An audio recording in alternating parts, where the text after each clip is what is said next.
پھر حضرت امام بخاری رحمہ اللہ تعالیٰ نے یہ کام لیا، اور ایسا کام اس کے بارے میں لیا کہ حضرت امام بخاری رحمہ اللہ تعالیٰ ایک مرتبہ بغداد تشریف لے گئے، اور بعض لوگوں نے حضرت امام بخاری رحمہ اللہ کا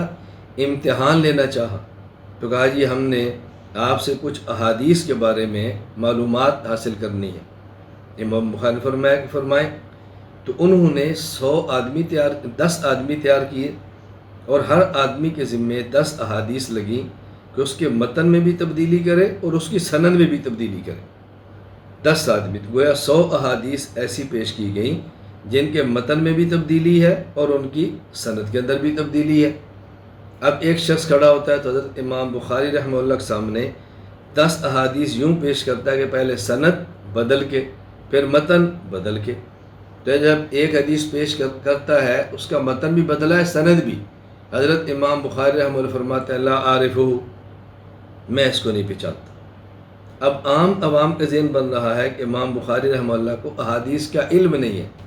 لیکن حضرت امام بخاری خاموش ہے، فرماتا ہے لا عارفہ، میں نہیں پہچانتا۔ جو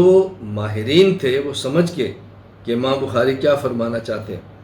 تو جب 10 آدمیوں نے 100 احادیث کی سند اور متن کو بدل کر بیان کر دیا، اب حضرت امام بخاری رحمہ اللہ تعالی اللہ اکبر گویا ہوئے، ارے ایک ایک حدیث کے بارے میں فرماتا ہے کہ پہلی حدیث جس کی سند یہ تم نے غلط بیان کی، اور اس کا متن تم نے جو غلط بیان کیا وہ یہ ہے، اس کی صحیح سند یہ ہے اور صحیح متن یہ ہے۔ نمبر 2 حدیث،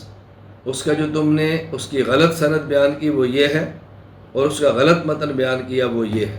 اس کی صحیح سند یہ ہے اور صحیح متن یہ ہے۔ تو حضرت امام بخاری رحمہ اللہ نے ایک ہی مجلس میں 100 احادیث جن کی سند اور متن غلط بیان کیا گیا تھا، پہلے وہ غلط بیان کیا، اسی طرح پھر صحیح بیان کیا۔